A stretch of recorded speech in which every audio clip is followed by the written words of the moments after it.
PNM handlers killed Trinidad Newsday. Now that the die has been cast, how much longer can Trinidad Guardian continue to operate as a PNM mouthpiece under heavy subsidy from the rapidly declining Sabga Empire? An editorial by Rainier Maharaj. I was of two minds to write this. But then I decided, what the hell? It's my story to tell.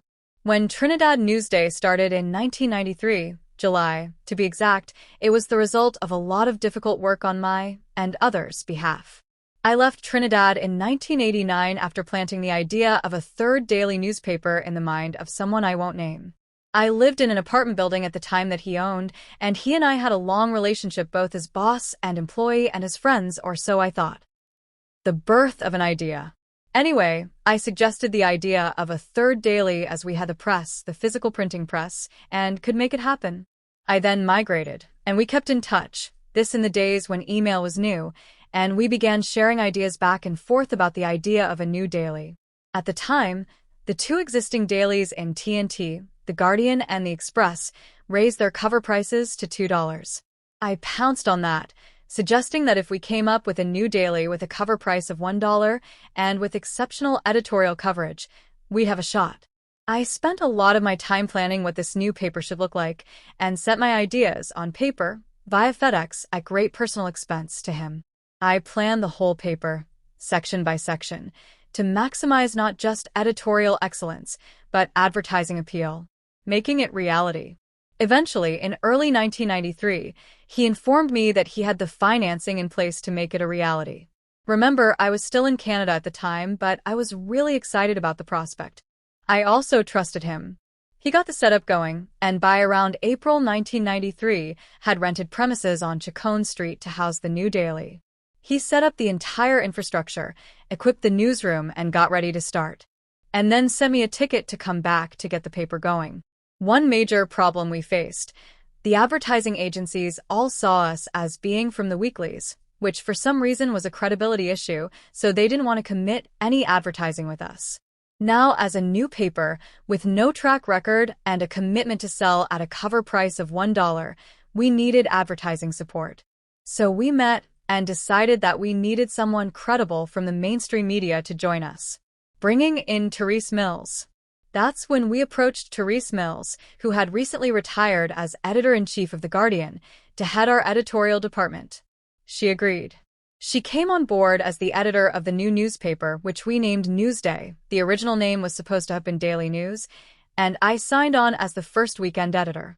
Therese, being elderly at the time, had the idea of making the newspaper a good news publication. Well, as anyone involved in journalism will tell you, good news doesn't sell. Anyway, after receiving the very first issue of Newsday off the press, there are pictures to prove, and steering the first weekend edition to press, the Saturday paper was supposed to be the flagship, as opposed to the Sunday paper the others did, and that idea, all mine, failed spectacularly. I left to return to Canada for the birth of my son. The circulation crisis. My plan was to return to continue to steer Newsday to success, but alas, my wife at the time had other plans. She wasn't returning.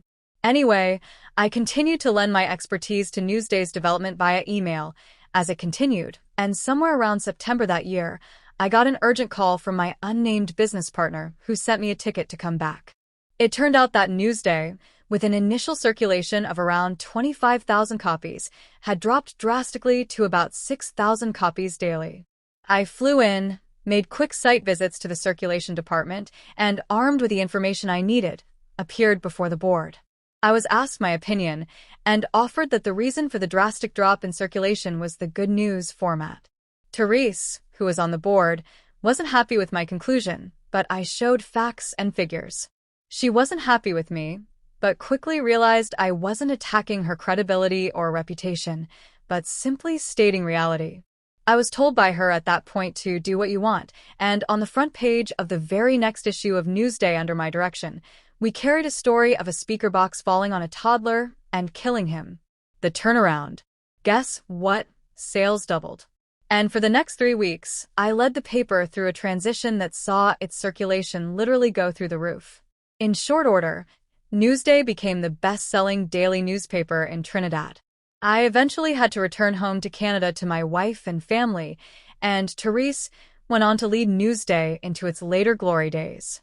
But she always respected me and my journalistic integrity, and even acknowledged it publicly in a column she wrote for one of the newspaper's anniversary editions. Even from afar, I kept writing a regular column for Newsday, and Therese and I would speak regularly on the phone. She respected me, and I her. Therese's passing and the PNM takeover. In 2012, I believe it was around Christmas, she called and told me that she was being pressured to step aside because of her age. She was well past 80 at the time, and the board wanted her to name a successor as editor-in-chief by March. She asked if it was okay that she put my name in the hat. At that time, recently divorced, and with nothing to keep me in Canada, I agreed. On New Year's Day, I got news that she had passed. I never found out if she had actually named me, and if so, if it was considered. By that time, the PNM had gotten control of Newsday by buying up shares. Steve Castaigne of M&M Insurance and Howard Chin-Lee, former National Security Minister under Patrick Manning, of Pier 1 fame, had controlling interests in the paper. The chairman of the board was Dawn Chukalingo, wife of Ashton Ford, chairman of PNM. I was told, I have no way of verifying this, that the contenders for the editor-in-chief job were Jones P. Madeira and myself as the person Therese recommended. No contest there. Jones, who I knew well, was very much a PNM guy. So there's that. A betrayal of core values. All of this is to say that now that Newsday is history, it is a pity. The paper was started with the very best intentions. It was meant to be the answer to the question about the independence of the daily media in TNT, which is owned by conglomerates with very specific business interests. Newsday was intended to be independently owned and operated, with its core staff being shareholders, something that was promised but never delivered. I never did find out what happened to the 8% promised to me. That it has now closed or is shutting down is a real pity, but this is what happens when you stray from your core values as a media operator. I am writing this today not to thumb my own chest, but to let people know how easy it is to lose their voice. Amen.